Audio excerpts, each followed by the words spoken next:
Hello, and welcome to the revamp of Death House to the Count Lugosi Manor. I'm currently running the Curse of Strahd campaign. It's called Legends of Barovia. Our players had just finished the traditional Death House. It's a level 1 through 3 kind of side quest, side adventure. But I decided to completely revamp it, and I did it for a couple of reasons. So today I'm going to go through what I did to revamp it, some of the things I used on Foundry, and some of the backstory and why I did it. The Death House campaign, and you can see the map here, is part of the Curse of Strahd. It's a optional intrigue campaign for level 1 to 3 characters. Some of the issues that I personally had with Death House, well, I enjoy the map, and it's a fairly decent story. It is not fully connected into the Curse of Strahd campaign. And so I wanted to change it for that reason. But there was a second reason I wanted to change it. I wanted to change it second reason was I wanted to change it because I didn't want characters who might be familiar with Ravenloft or Curse of Strahd, who might have heard about Death House, really know what's going to happen. Traditionally, you've got this family, the Durst family, 2 kids that are ghosts. They're hiding in the attic, and in the dungeon, there's this Walter kind of flesh mount and a cultist, and it's just well known, and it just didn't sit right with me. So I completely revamped it. The map stays the same, but the story's different, and then there's some lead-ins into Curse of Strahd.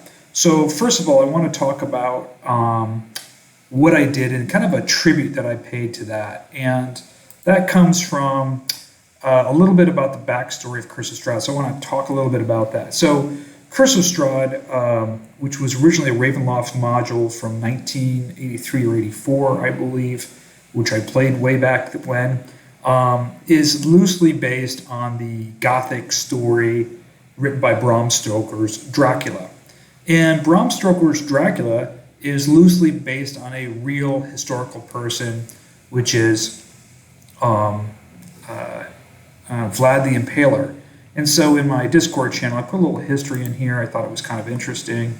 You can see, let me get that over here. Hold on, Discord, there we go. You can see a little bit of that here. A little wiki leak about Vlad and Impaler and about his family. A little bit about Bram Stoker's novel. Bram Stoker's novel is actually very interesting. It was one of the early Gothic quintessential historical horror stories, and it's written in an interesting way in which Bram Stoker used letters and diary entries and actually ship's logs to tell the story, which kind of created a feeling of realism. And it's a very good book if you haven't read it. But one of the things I wanted to talk about here, by the way, here is the history of Curse of Strahd. So 1983, the Ravenloft module comes out. 86, Ravenloft 2, 1990, full-fledged. And then you can see, I mean, there's so many iterations of Ravenloft. In October 2020, they're releasing a special box edition of Curse of Strahd. So there's the picture of the original Ravenloft. It is said, and often being linked in Bronze Castle in Transylvania, is where Vlad the Impaler and Dracula is often considered Dracula's actual castle, even though there's not a lot of direct connection to Vlad the Impaler. But who did I pay a tribute to in my revamp of the Death House?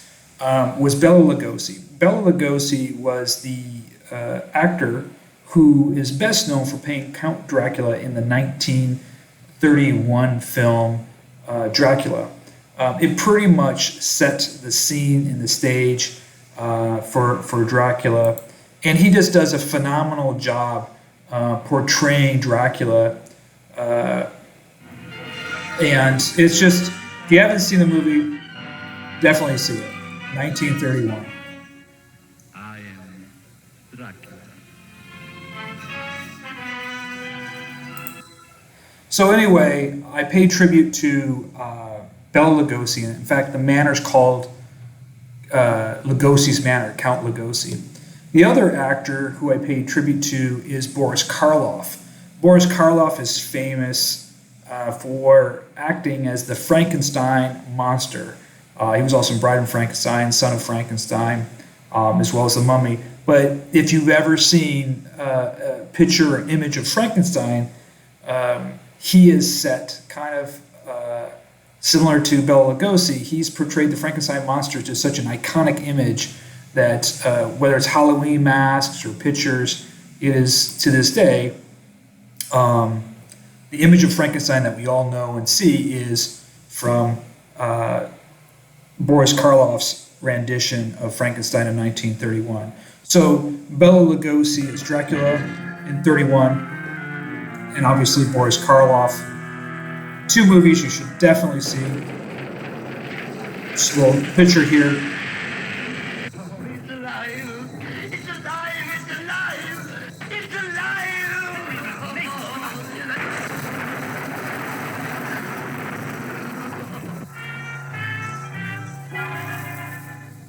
When this So what I wanted to do is pay tribute to these 2 great actors who kind of set the stage for 2 of the greatest monster or gothic horror stories, Dracula and Frankenstein. So they're both incorporated into my revamp of Death House. So let's take a little look at the Death House map, and I'll walk you through some of the things that I did and why I did it. So here's the map here, and let's go through not room by room, but floor by floor initially, so you kind of understand the layout and the story behind Death House, and then some of the things that I did with Foundry to kind of enhance it. So as we zoom into Death House, the first floor here is where they enter the manor, and they have a foyer here. They come into the main hall. You have the den, the dining room. There's no action really down here. It's kind of an introduction to the house. They move up to the second floor. There's a nice a room here. It's kind of a music room. There's the library with the secret door to the secret room, servants' quarters. They move up to the third floor. This is the Count Lugosi's master bedroom. There's the nursemaid's room and the baby's room, the nursery. The last or top floor is the attic, and there's another room up here. In the original writing, the children are in this child's room, and they're ghosts. They come back, and the way to get to the dungeon is you have to find a secret door that is normally in this room right here, and I've actually switched that to be a locked door over here, and I'll show you what I did and why I did that as we go through this iteration of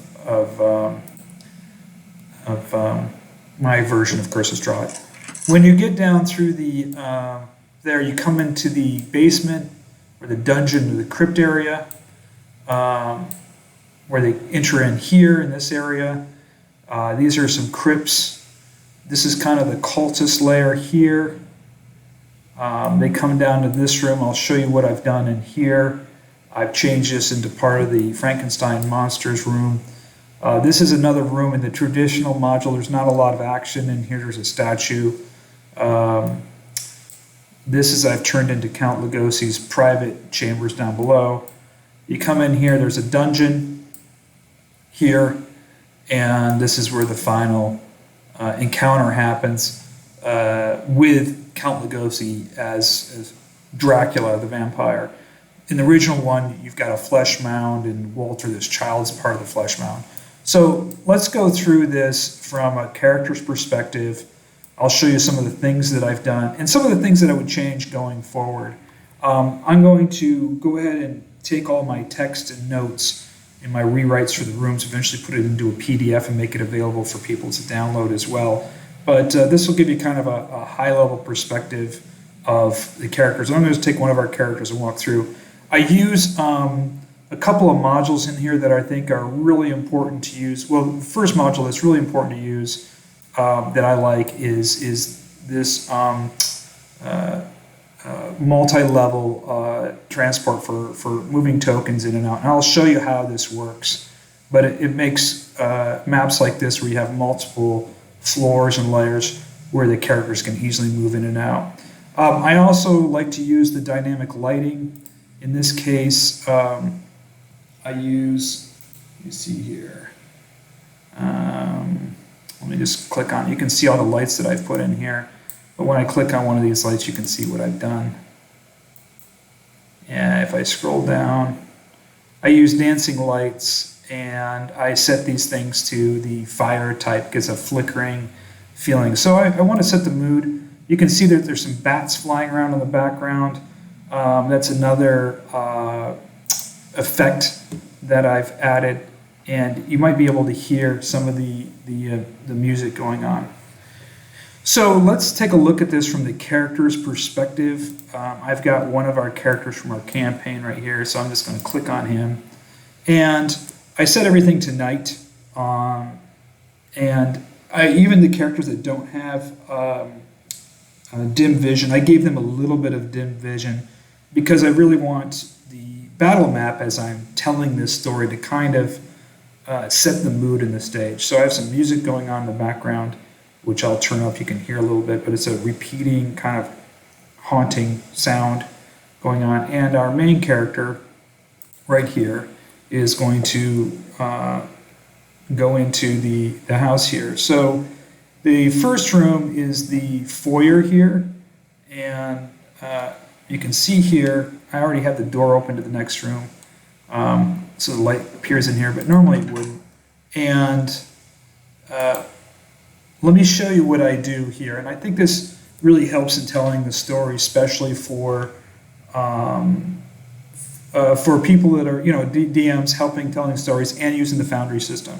So if we click on this, this is the entrance to the manor, and what I do is I include a picture. So I share this picture, I show it to players, so the players can see it, and then I have some text, and you can just, I don't like to use a lot of heavy text because I want the image to kind of describe it. So I shorten down my descriptive text and really spend a lot of the time in the narrative format, playing the NPCs, talking about the actions and occurrences that happen. So they approach this, and I just show them this image so they all get to see the image in here. One of the things that's really helpful, I highly suggest getting as the module, is GM notes. In here, you can put in some additional notes in here, which are only for you to see. I refer to these notes a lot in here. I'm going to make a copy of all my notes as well as the descriptions and the pictures that I used. I'll put it in a PDF and make it available here in the near future. I've got to put that together. I've got a lot of things on my plate. So they see the picture, I tell them a story. They enter the house, they find the house unlocked, and they enter into the foyer here. And in the foyer, I have a picture, there's a portrait on the wall of Boris Karloff. And I read, you can see in my notes here, in my text, it's, they ignore the shiver and they escape from the clinging cold air and the mist, and they come in mahogany doors, etc., etc. And there's a portrait of a stony-faced aristocrat watches them with disinterest, and the plaque says Count Lugosi. And so this is kind of the first tribute to Bela Lugosi. This is I found this on the internet, it's a picture of Bela Lugosi as Count Dracula. So it kind of sets the tone. This is his house, this is his manor. As the players move, as the character moves through into the next room, and again, you have the dynamic lighting on, so he opens up the door, and our character moves into the, I gotta wait for this door open here for a second. It takes a little second. He moves in here, and you can see that the flickering of the light really kind of helps set the mood. I'm going to zoom in a little bit here. Now, you can see this because I'm in the DM screen, but the character can't see this. And this is and I'll show you how this works, allows you to move from floor to floor. The characters can easily move floor to floor. In this room, again, each one of these rooms, what I do for the main rooms, I put a picture in there so that they can look at the main room. This is the dumbwaiter room. Where is the? Oh, he's right on top of the thing. I usually like to move these off to the side, so it doesn't interfere when I'm playing the game. And here's a picture. There's a sweeping staircase. I described the room. And this, what I did before my players arrived at the gates of Barovia, when they were camping and sleeping, I had someone steal all their weapons. So they show up and none of my players have any weapons. What I did is I included a long sword that's above the mantle, and in fact, this character here, who's our paladin, takes the long sword off the mantle. And really, the first floor is really kind of setting the stage for the game. In the dining room, again, the dining room, I have an image. It's just kind of dusty. There's not a lot of encounters on the first floor. You're just kind of setting a tone. The house is empty. It's dark. It's mysterious. You're kind of raising that spookiness level, if you will, for your characters. There's somebody still home. My players were wondering, hey, the fires are lit. There's got to be something here. The kitchen, nothing's too much going on in the kitchen. There's no picture there. I put another interesting weapon. I created a weapon here in the cloakroom. It's a cane with a raven skull handle, and it's actually a rapier. And one of my players takes this, so it's a cane that turns into a rapier. Again, my players had no weapons when they showed up here, and so here you can read the text. And then again, I have my GM notes here. I actually created a raven skull cane in D&D Beyond as an item. Again, I'll put the stats in the PDF when I get this all done. So it also has some radiant damage to it. So I created a couple of weapons down here that the players can find. The other one that's in the campaign is in the den. So as my character here, I'll just move him into the den, because if I put it on the character, you can kind of see the dynamic lighting effect that he is experiencing, which is kind of neat. I'll open up the door here, and I also have, you can see I have the ping thing on here. I use the ping to kind of point directions for the characters to look at stuff. So my characters wander into the den. This is again the perspective that my players are having here is this dynamic lighting. They can see the fire's lit. It's kind of flickering in here. What I see is this here. So I can see where the lighting is. I can go down here to my journal entries. And again, I have my journal entry out here. And this is the den. This is the picture they see. And I'm kind of describing loosely what the den looks like. Again, I put that text in here about the wolves. There's some cabinets. The cabinets appear to be locked, and there's some crossbows, and there's a heavy light and hand crossbow. Again, I use the GM notes to put my own information in here, and I can put item links. I do all of that in GM notes, and the reason I do that is because if I want to show the players, so when you click show players in here, especially under image, and you click show players, you have the option, it's not popping up for me now, but you have the option just to show them the picture or to share the picture and the text. And when you share them the text, they're going to read everything that you have written in this text. And so I just keep the text as descriptions, and anything that I need for personal information, such as the wolves and the different equipment, anything in there, I keep in the GM notes, so that if I accidentally hit share or whatever, the only thing they're going to get is room description and see the image of the room. So again, the first floor, there's not a lot of action or anything happening the first floor. I think the first floor, what you really would want to do is set the tone, and if you've stripped your players of any weapons and kind of weaken them down, leave a couple weapons in there. You've got your 3 crossbows in the den. I've got a long sword hanging over the fireplace, and in the closet I put that cane rapier in the closet. At this point, the characters are obviously going to go upstairs, most likely, and again we're going to move our character, and I'm going to show you how this works. So when the character steps into this square, this next square here, he's going to reappear upstairs. And I'm going to zoom this over a little bit before I do this, so you can see what's going to happen. And boom, he's popped up over on this side over here. So what this does, and I'm going to show you this right now, This is a module, and I'm just going to look at it really quickly here to figure out what module it is. I forget the name. It is, and I got a lot of modules, which some of them are good and some of them are not necessarily less. Okay, multi-level tokens. I highly recommend getting multi-level tokens. If you have a split map, a cave, a tunnel, a stairwell, get multi-level tokens. And I'll show you simply how this works. So what we're going to do here, and I'm going to just zoom in, is you draw a square. You go to the drawing tool, and I'm going to highlight one right here, the one I have right here. And I'm going to click on this. So what you're doing is you're drawing a square, and what I recommend doing is drawing just one square. Don't put a lot of squares in there. And you're going to type in text. And the text you're going to use is the at.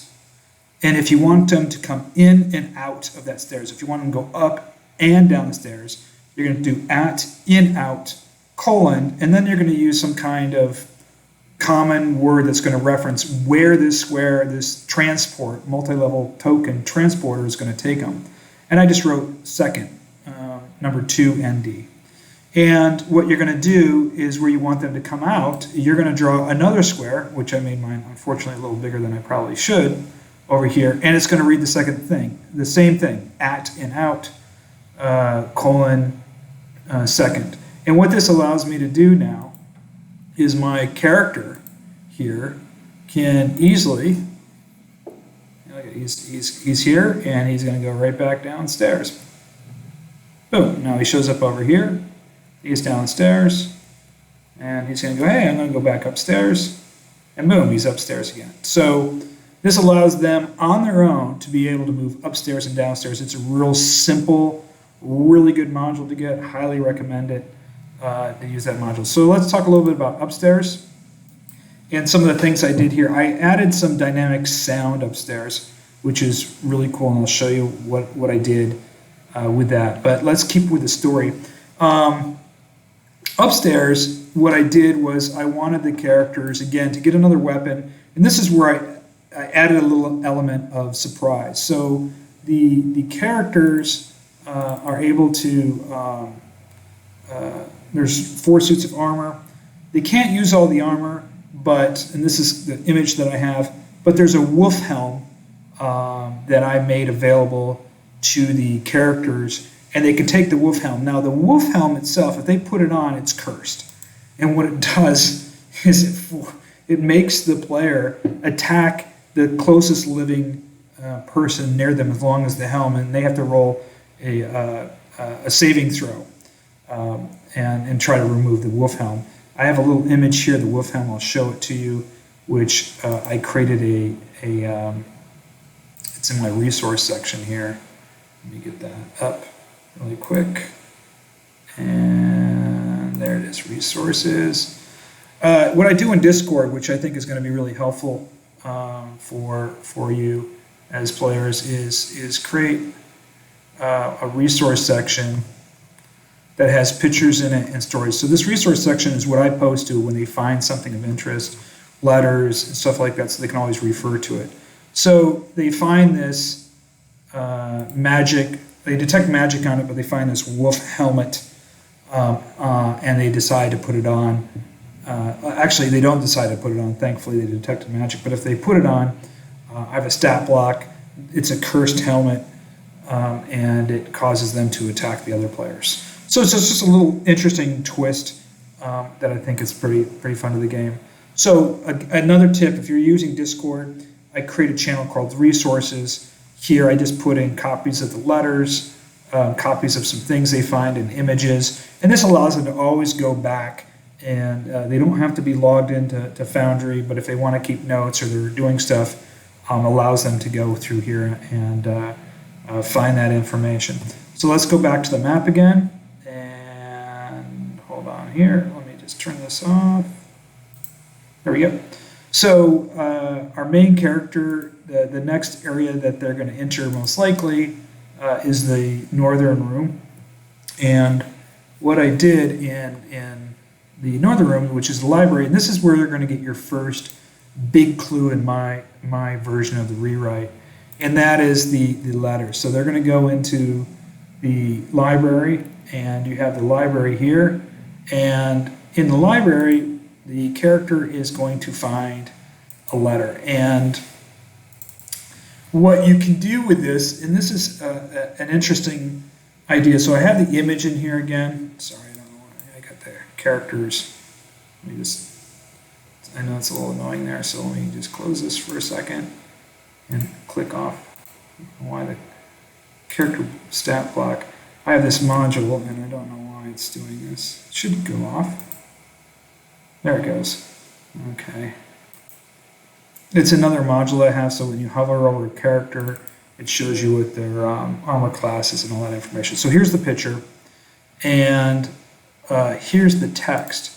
And what I initially did in the text was they don't see the letter, and I kept the letter in the GM notes, and then I just copied the letter here. I just go, just do a highlight, Control C, copy paste, and then I just paste it into here and share this with them. I also pasted this letter into the Discord channel resources so they can always look at it. And this is where they get their first clue. The letter is from a Dr. Edward Fletching. He's coming to visit Count Lugosi, and he hears that Elizabeth, which you assume is Count Lugosi's wife, is with child, and he's here obviously perhaps to help deliver the child, and hear that Count Lugosi is not well. So starting the first clue, they also find a key in this room, and there's a reference to Baron Karloff in here too, or Dr. Karloff. One of the characters, I have a book here. One of the characters pulls on the book, and that opens up the secret door over here. And this is the room in which they're going to find a couple important clues and some things that's going to carry over to Curse of Strahd. So this is kind of the first Curse of Strahd carryover, part of the narrative of the Count Lugosi Manor that carries you over to Curse of Strahd. So here's the image. They find the secret entrance behind the bookcase, and this is where the text really, really makes a difference. So in the room, there is a chest with a hidden trap, and there's a letter here to Count Lugosi from Strahd. And Count Lugosi's obviously upset with him, and he says, you've taken what doesn't belong to you, you're meddling in the dark arts, which you don't know anything about, and you believe you escaped this curse. And he says, bring me back the gem, and I'll allow you to live in Barovia for eternity. So you have two important references here. You have Strahd and dark arts, and then the other one is some gem. Bring back the gem. So obviously Strahd wants this gem that obviously Count Lugosi has stolen from him. In here also is you're going to find the spells. There's 3 spell scrolls in here, and let me see what else. There's the spell scrolls. There's the letter. I have the spell scrolls here. It's the bless, protection, and then there's some references to the windmill and the deed. So let me just close this down. Keep on going on the wrong screen. Sorry about that. Again, what I did in the Discord channel, and I'll show you really quickly. Bring that up here. Is I added the scrolls and the deeds in here. So you find the deed to a windmill, signed by Count Lugosi. I just have an image in here, and they find 3 scrolls in the secret room. My characters in my homebrew rules, they know they're magic scrolls. They don't know what kind of scrolls they are yet. They've got to discover what those scrolls are. And I put a copy of the letter in here too, which is right. They find a book, and then there's the letter from Strahd right here, Count Lugosi. My servants will find you and bring me back the gem. When we get back to here, so this room, these 2 rooms, the secret room and the library, really help propel this story. You're learning about a new character, Dr. Fletcher. You're learning that the wife is pregnant with child, and you're also learning that Count Lugosi's hiding some kind of gem or has some kind of gem, and Strahd wants it back. The other room over here, I don't spend a lot of time on in this room here. You can go ahead and add something to it if you want. It's not a priority room for me. And then I just introduced kind of a fun element in this room, and it really kind of shook the characters a little bit because they didn't know what to do in this room. And let me just turn up the volume here, so I think this will kick in for you. Let's hope it does. I'm just gonna turn up the ambient volume, and let's see if this works here. It worked in the game. I just don't know if I've turned it down so low that you can't hear it. So the characters go into here, into the, yep. I have some harpsichord music automatically play. And what happens with the harpsichord music here is they have this image here. And this is, I introduced the Lancelot dog, which is somebody from Reddit came up with it. So this is the image they see. And there's some ghosts that are just dancing, completely ignoring the characters. And it was a fun element. My characters tried to engage with the ghosts. The ghosts just ignored them. They continued to dance. And the music, you just had this harpsichord music just playing over and over again in the room. They notice there's a dog whimpering underneath the table, underneath the harpsichord. So I have a dog over here. I'm going to actually drag him and put him in there for you so you can see him. And that is Lancelot. So I'm just going to put Lancelot over there. There he is. And so you have Lancelot the dog. You can hear the music.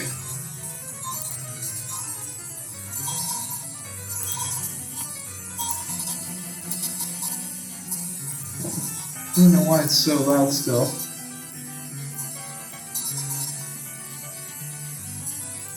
Anyway, they get the dog, they feed the dog, and the dog ends up following them. So this was just kind of a fun room that I engaged. How did I do the music in here? You can put in a music area, and that's what I did right here. So it's a music token. You drag and drop it to do that. Click on here and I'll show you. You give us the X position, the sound radius, and then you attach your local source. It's a local sound type, and the music was just playing really loud. I don't know why it was coming in so loud. Anyway, that's what happens in this room. So the second floor is kind of really learning a little bit more about Count Lugosi, and Strahd is introduced in this. And now we're going to go up to the third floor. So let me grab my character. And when he leaves the room, the music should stop. Yep, so the music stops. And now he's up to the next floor. And here he is, he's popped up to the top floor. Again, the lighting's really spooky. You're on the third floor now. And let's talk about some of the rooms that I did up here. Let me show you the lighting really here. I did some different lighting effects on either side of this. This is where the suit of armor is here that will attack. So I have some dynamic lighting on both sides. Again, I did a lot of lighting in this game because I wanted to keep everything dark, set at night, and really create a spooky element for the players.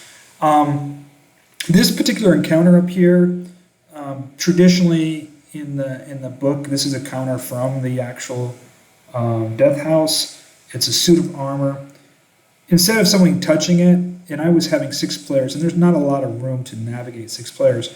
What I was rolling is I just had a DC check, and when the characters passed it, I would roll for each character to see if the armor would attack them. And this allowed the characters to go back and forth a few times. It was a high DC check. I think I was running it at like DC 16, because the characters were going back and forth through this hallway to the room to the north and room to the bottom. And the hallway with 6 players, which is a lot for Death House. I think it's too many, and I'll tell you what I suggest doing. But what I wanted to do is potentially trigger the creature. I never rolled enough to get the Death Knight to attack the players. So what I would do here is if I had 3 or less players in this adventure in Curse of Strahd, I would definitely use rules of written as one is close or touches the armor and it attacks. If you're playing with more characters and more characters are moving about, every time a character goes through one of the door to the door to the door to the south here, or one of these doors, or passes this suit of armor, I just rolled a DC check to see if the armor would strike out at him. So let's talk about the rooms here. The room to the north is Count Lugosi's bedroom, and again, you're going to get some more clues. So really what I wanted to do is limit the encounters initially, kind of creep the players out, also give them some important clues, some letters to some backstory that's going to lead into Curse of Strahd.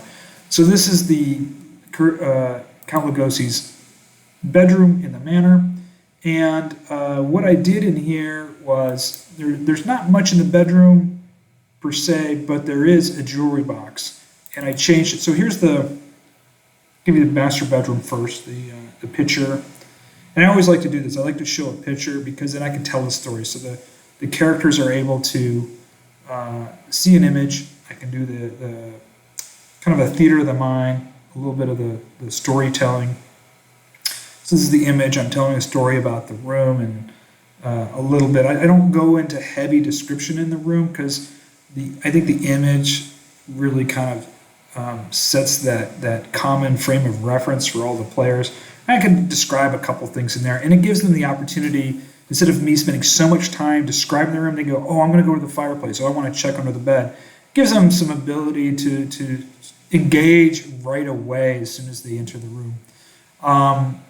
Here, there's not much here in this room except for the vanity. And so on the vanity, what I did was I put a little jewelry box. I found a picture of the jewelry box, and in the vanity, there's a letter, and it's another letter, and this one says, "My dear Lord Strahd, your advice on dealing with my husband who's afflicted with madness is most welcome. I've arranged to travel to Ravenloft with the family. The Count is unaware of our plans and believes we are traveling to Creswick to visit the abbot. Thank you for your gracious invitation to stay with you and see my dear husband well. Respectfully, Elizabeth Lugosi."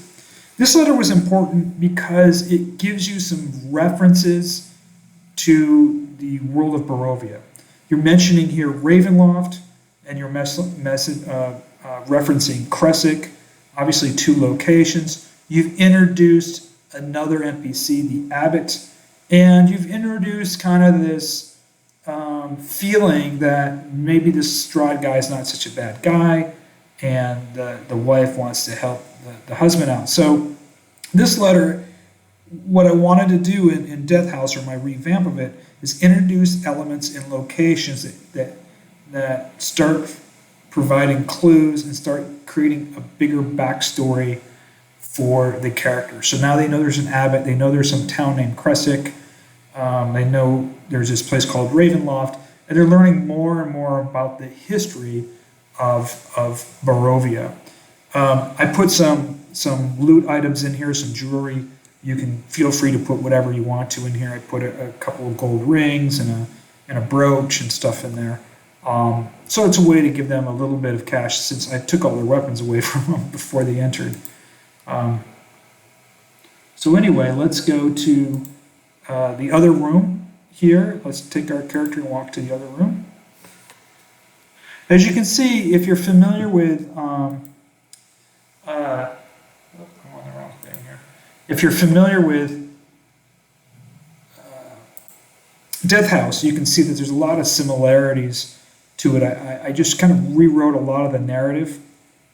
If we go to the southern room, and I'll just scroll down here, this room here is a nursery, and so I really kind of left the Death House story in the nursery the same, but I changed a couple of elements in here, and I'll tell you what I did here for this room. So the nursemaid suite and the crib, the nursery next door. Here's the picture of the nursemaid suite. They come in this room and they hear some noise in the other room.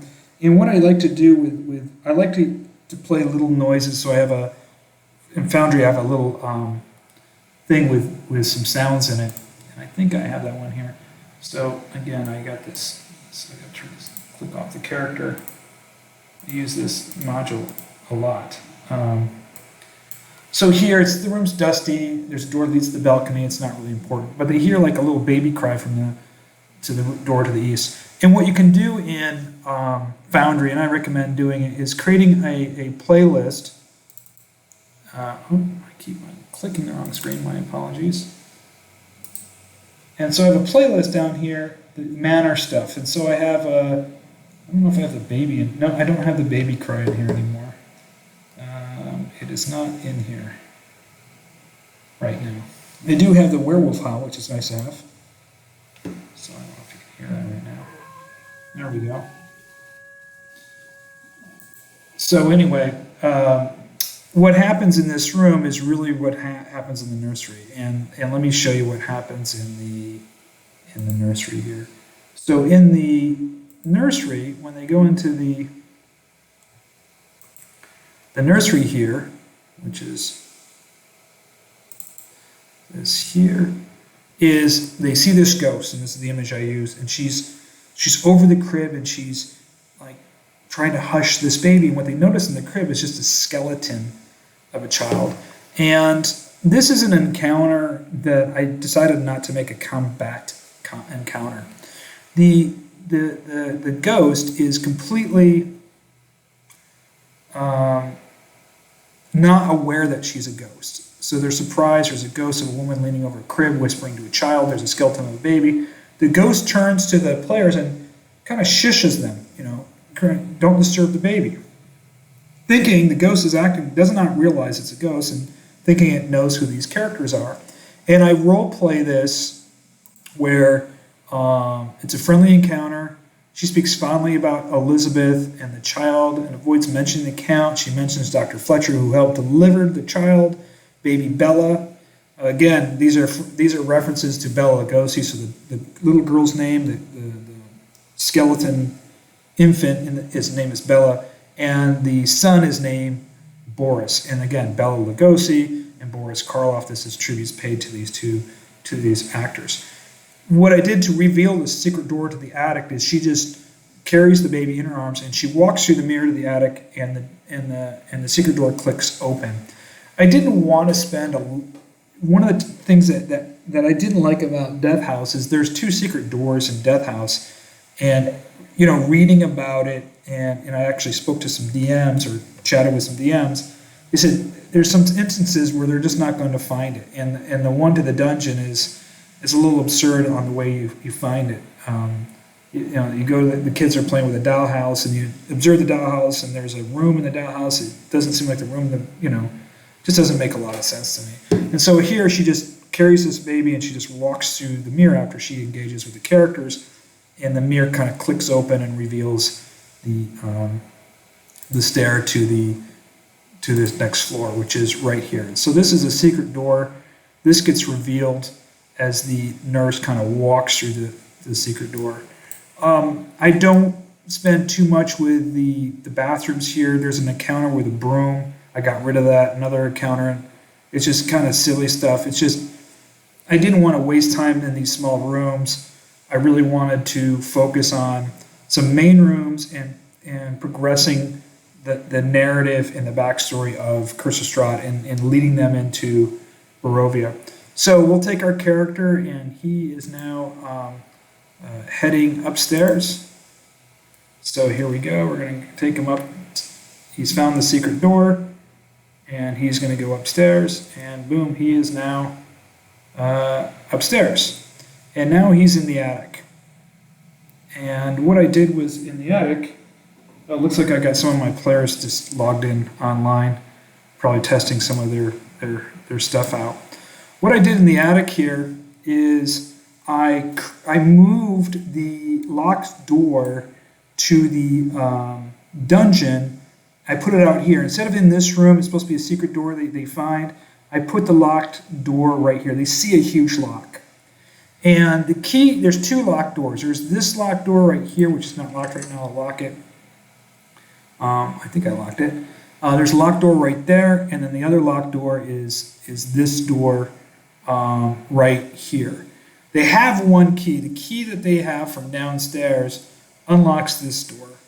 I also put two more keys up here in case they don't find the key downstairs. And that's one thing I recommend as a dungeon master, especially in this one, is don't get stuck on which key opens what door. So allow them to switch the keys up if they find a key on one person, because they just find a key, they don't know what door it unlocks. And what happens sometimes is they might not find something. Oh, my players are rolling some dice. They just logged into the server. I guess they're working on some of their characters because we're playing tomorrow night. Don't get hung up on the keys so much as that they have the key. So let's move our character here, Herhan. Let me grab him. Oh, on the wrong screen. There we go. This next room down below is really kind of a room that's going to be another storytelling room. And so when they get into this room here, I'm just going to move them out of the way. There's a key, there's some loot, and there's another message. So let's review this and talk about this room here. And this will be the last room. So this is the attic room. This is an extra room in the attic. This is the picture of that. Again, let me just deal with this character thing, because I'm playing this character here. Let me just click off of that so I can bring up the... There we go. So this is the picture. You see a little note over here. I use this image to reference a message. And the message is, there's a letter. They find this letter.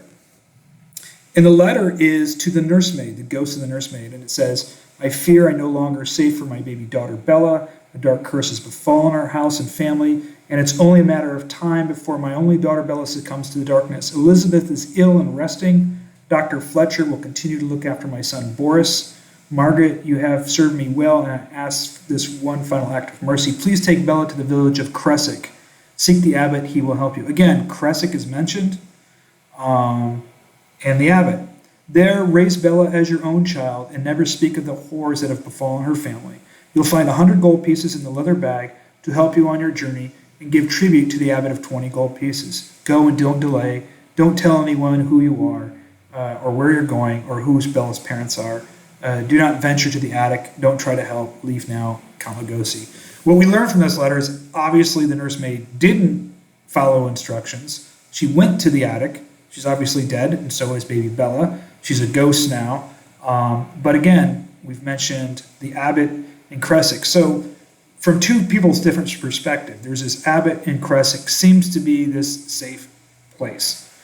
And that's kind of the tone or element that you want to establish. There's this abbot in Cressick seems like a place to go, or a safe place to go, and there's an abbot there, safe in Barovia.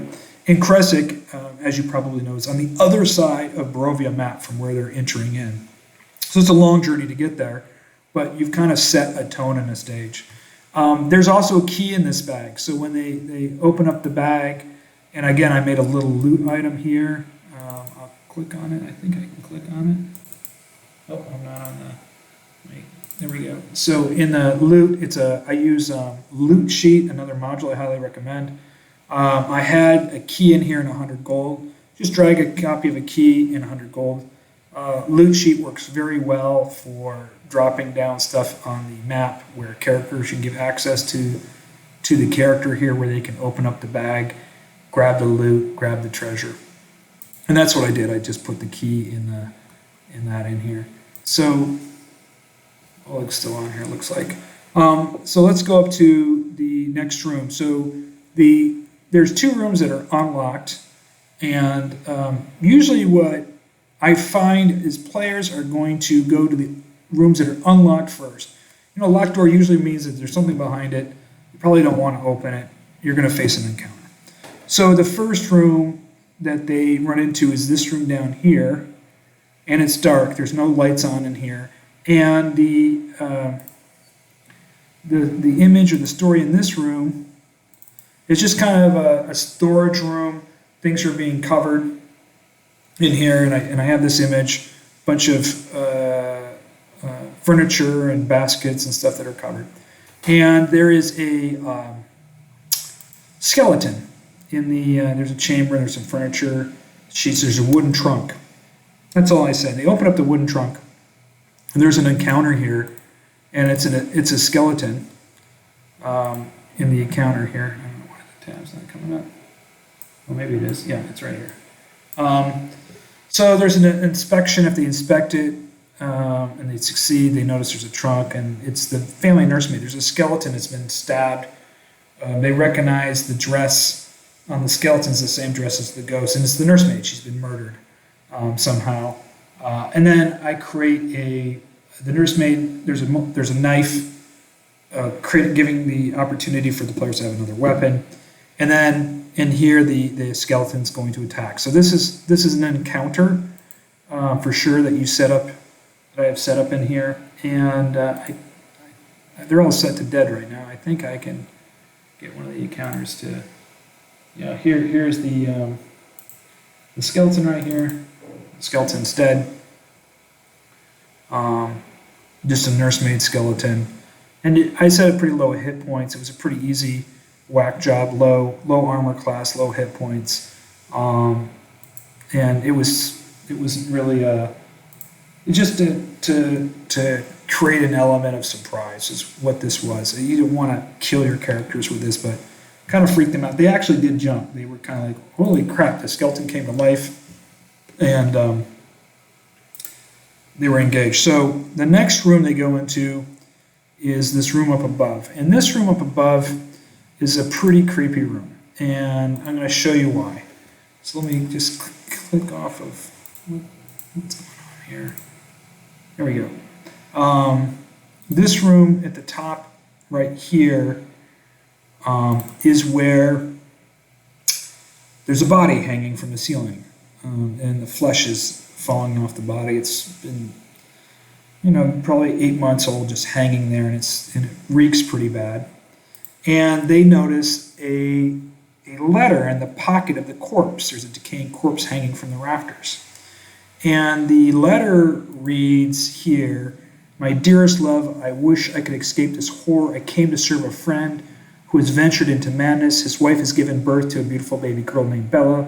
The wife and child are missing. The young boy Boris remains locked in his room, and I endeavor to keep him well. A madness has befallen him. I fear far more have run afoul in this ungodly place. Screams of horror echo through the night, and a heavy mist has engulfed the manor. Each time I've tried to escape the mist, I find myself back at the manor. I've requested to be taken to the town, but the caretaker has seen to other matters, including a new young servant girl who has recently gone missing. The time has grown late, my health has weakened, and I'm barely able to walk. I have not seen the Count or Elizabeth in days. The nursemaid and baby Bella are missing. I have hoped they have fled far from the horror. I grow fearful of what may become of me, as I have found a secret passage to a dungeon and have witnessed unspeakable horrors that have run deep underneath this hellish place. I failed in my duties as a doctor and have failed a friend in need and the protection of a child. I am far too weak to leave and see this as my only method of escape, as I horror to think that I may face a fate far worse than death. Goodbye. Lovingly, Dr. Edward Fletcher." Obviously, this letter is written to his spouse, his lover, his girlfriend, and there's some important clues in here. There's a new character introduced. And it's funny that my players didn't pick up on this right away, which is the new young servant girl. So we don't know who she is. Obviously, Elizabeth, the wife, is taken ill. The son, Boris, is locked in his room and has befallen some kind of madness. And everyone's disappeared, and he's hung himself. So there's a letter here, and it kind of tells you a little bit more about what's going on. So these letters kind of help propel the story and give the players clue and start spooking them out. What I did, though, was really spooked out my players after they read this, is the corpse is a hanging zombie. And this is a fun encounter, and I'll tell you why. So in this particular encounter, the zombie is, and I'm going to just move my character here and click on the zombie here. The zombie, Dr. Fletcher, is hanging from the ceiling. And what I did was I created a feature in which, he has a zombie strike and a zombie bite and a zombie grab. And so he's got this rope hanging from the ceiling. By the way, he also has a key on him in case they need to find another key if they didn't find enough. So he tries to swipe. If you're 5 feet at him, we're going to do a strike. I can just click this over here and there. Okay. And he's going to do, he's going to try to grab the characters. And you click this here and it should pop up. And he's going to try to grab the characters. If he's able to grab the characters, he's able to bite the characters. If he's not, he's not. Now, he's hanging from the ceiling. He has a second action that I've given this particular zombie, is that he's going to try to break free. And what this is I'm just running a DC check. The creature tries to break free. Otherwise, he's still hanging from the ceiling. And you can set this DC check for whatever you want. If your characters are fairly strong or you got a lot of characters, you can lower this DC check down to like 12 or 13. I wouldn't go lower than 10. If you're only with 3 characters, I would run this probably as a DC check, 15, 16, or 17. If he breaks free, now he's able to move, right? He's now able to follow the character. So the zombie hanging from the ceiling gives the character an opportunity to escape without having to be in combat. As long as you're not 5 feet away, the zombie can't take a zombie strike or a zombie grab. So the break free is every turn he tries to break free from the rope and fall. Let's move on to the last room and then the entrance to the dungeon, and then I'll later make part 2. This will be part 1. I didn't realize this is going to be as long as it is. So our character now goes, we know a couple of things now, right? A couple of dangerous things. Behind one of these locked doors is most likely the kid Boris. And it's going to be probably an encounter. This kid's face madness, whatever. It's Count Lugosi's son. And obviously, you've seen the map, you know where he is. My characters haven't seen anything because of Fog of War. They know there's 2 rooms here. So you don't know which one they're going to open up first. If they open up this one, and let me just, I'm just going to drag my character in there, not worry about it. What I did in this room here is Boris, who's dead right now because of that, is under the bed. And so when we describe this room, there's some bones that are in the center of the room, which are supposed to represent the kids from the original Death House Manor. This is what Boris looks like. I threw that picture in there. But what I do is I don't show him that picture yet. I read the room. The room contains a bricked up window, and there's a couple of children's beds in there. The most unsettling thing is in the center room is there a pile of bones, human bones. And the players inspect them, and I said, it looks like it's, at least 3 skulls and body parts laying there, and it's kind of, it looks like, some mangled bodies and some bones on there, which kind of, it's fairly unsettling. You've gone into a room, the window's bricked up. They hear a scratching noise from under the bed, and again, you can, if you like, go ahead and if you have some sounds, I think I have scratching in here. Scraping, I have a scraping. I didn't use this one in here, but you can use a scraping sound if you want.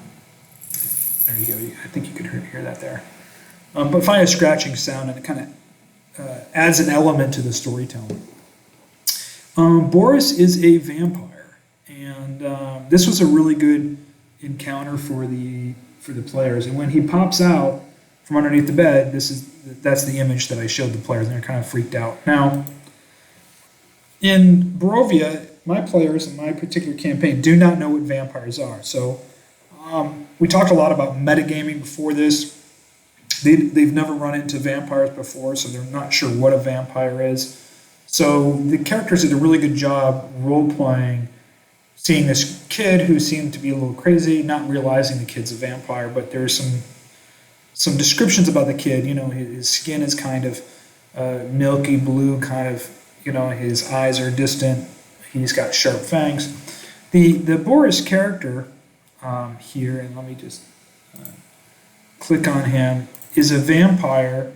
Again, I didn't make him super strong. It's only 20 hit points, armor class 12. And some of the features I put on Boris was claws and vampire bite. And so I always like to change up my monsters a little bit. I change the armor class and hit points relative to the level of my characters, how many characters are playing, how many enemies are they facing at once.